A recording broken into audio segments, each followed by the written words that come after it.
Honey, let me tell you, if you want to be a better social media manager, if you want to work in social media, point blank period, you have to have a good spiritual life. Hello, beautiful beings. My name is Mia. I am a social media manager for an amazing brand called The Vegan Warehouse. I'm also an artist, a creative, and most importantly, and above all, a human being.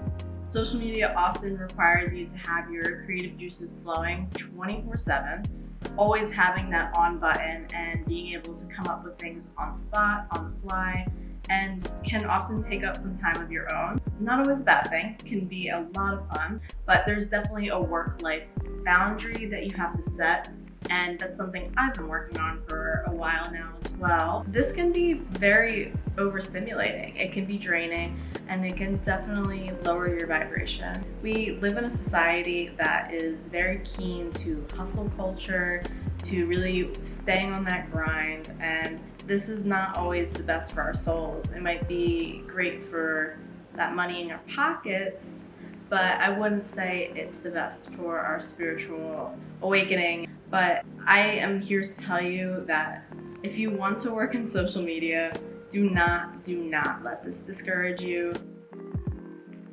Starting my career and becoming a social media manager, I was really able to explore all of these multi-hyphenate tendencies of avenues of creativity and meeting so many different people. And it's been probably one of the best Learning decisions to of my take life. breaks and cleanses from social media and technology just in general is something that is definitely difficult. It's not an overnight process. However, in the long run, it's something that is really going to benefit your overall mental health, just your body and your spirit. For me, my weekends are my sacred time. On Friday nights, I observe Shabbat, which in Judaism is a ritualistic ending to a week, depending on your sect of religion, and I'm not gonna go into a whole religious rant, don't worry, don't click off. For me, Shabbat is always different because it's really about being present, it's about removing all of those extracting factors. So finding a practice that doesn't need to be religious, but really does connect you to some kind of source, to yourself. Okay, so it's Friday night.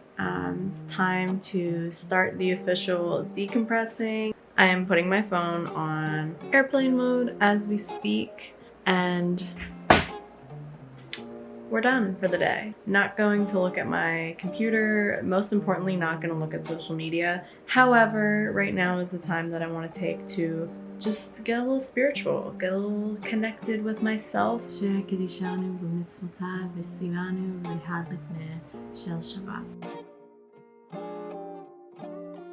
Shalom. Everyone has an amazing, restorative Friday night.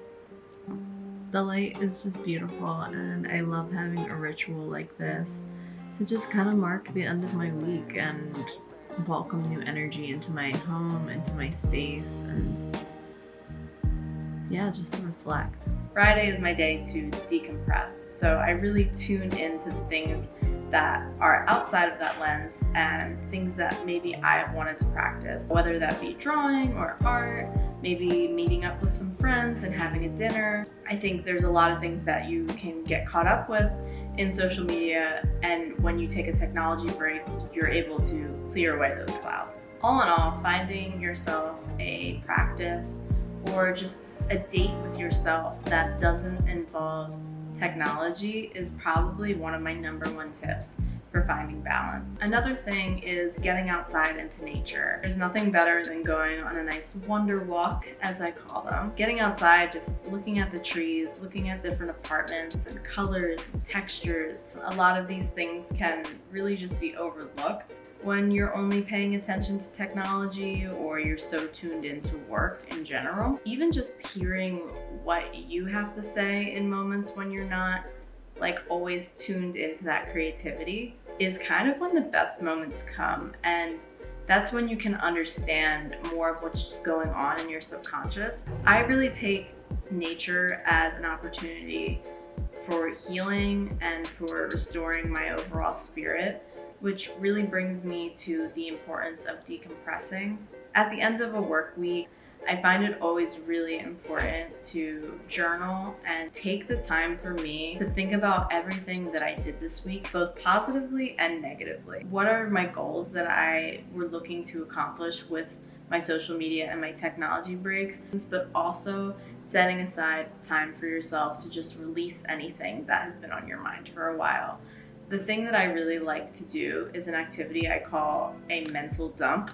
Setting your timer for 10 minutes, you're just gonna sit down at your kitchen table in your little Zen space, wherever you feel the most comfortable, and really just let yourself have a stream of consciousness journal writing. You don't need to write anything specific, you just have to fill the page. Whatever comes, whatever flows in those 10 minutes. And I can now recognize these things and release, which is the best part about taking these breaks. You need to have that time for yourself. You have to have a good spiritual life. You have to be able to remember that at the end of the day, you are the person telling stories, and a tired storyteller is not going to be a good storyteller. I consider myself a storyteller because I am a social media manager, and social media is a job that really connects people. For me to work and for others to work at their best, I really do believe that having creativity is all about healing and being one with yourself. If you're not able to take in the time and spend that time alone with yourself, it's really difficult to kind of feel at ease and be the best in your role.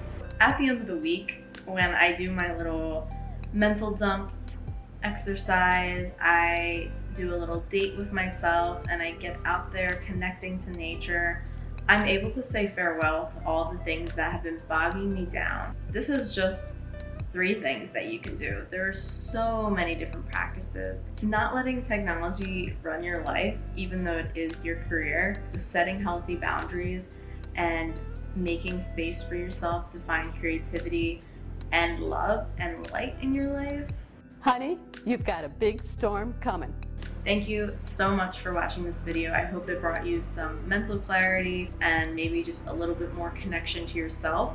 If you want to check out everything that we're doing, head over to theveganwarehouse.com. So definitely give us a like and subscribe. Thank you guys so much for watching once again.